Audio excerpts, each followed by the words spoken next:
ভয়াবহ ভূমিকম্পে কেঁপে উঠল রাজধানী ঢাকাসহ দেশের বিভিন্ন স্থান। রিখটার স্কেলে এর মাত্রা ছিল 5.7। শুক্রবার সকাল 10টা 38 নাগাদ অনুভূত এই ভূমিকম্পের উৎপত্তিস্থল ছিল নরসিংদীর মাধবদীতে। ভূমিকম্পের সময় আতঙ্ক ছড়িয়ে পড়লে লোকজন দিশাহারা হয়ে বাসা থেকে বের হয়ে আসেন নিরাপদ আশ্রয়ের খোঁজে। হুড়োহুড়ি করে নামতে গিয়ে আহত হন অনেকে উঠে যান বাসার ছাদে।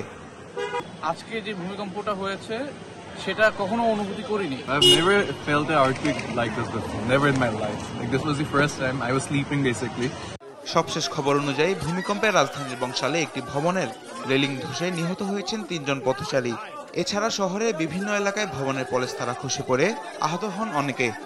তো দুইজন অবস্থাটা অনেকই খারাপ, রক্ত দা বাঁচা পড়ছে। আমি বের হয়ে দেখলাম উপরে ছাদে থেকে ভূমিকম্পর পরে ভেঙে পড়ছে।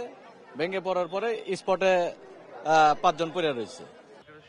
ভূমিকম্পে বিভিন্ন স্থানে হেলে পড়ে ভবন, দেয়ালে দেখা দেয় ফাটল। শাহজালাল বিমানবন্দরের বহির্গমন ভবনেও ফাটল দেখা দিয়েছে। ঢাকা বিশ্ববিদ্যালয়ের কয়েকটি হলে দেয়ালে ফাটল দেখা দেয়। আতঙ্কিত হয়ে কয়েকজন শিক্ষার্থী লাফ দিয়ে নামার সময় আহত হন। ভূমিকম্পে রাজধানী ঢাকা ছাড়াও দেশের বিভিন্ন স্থানে হতাহতের খবর পাওয়া গিয়েছে। তামিম মাহবুব, দেশ টিভি, ঢাকা।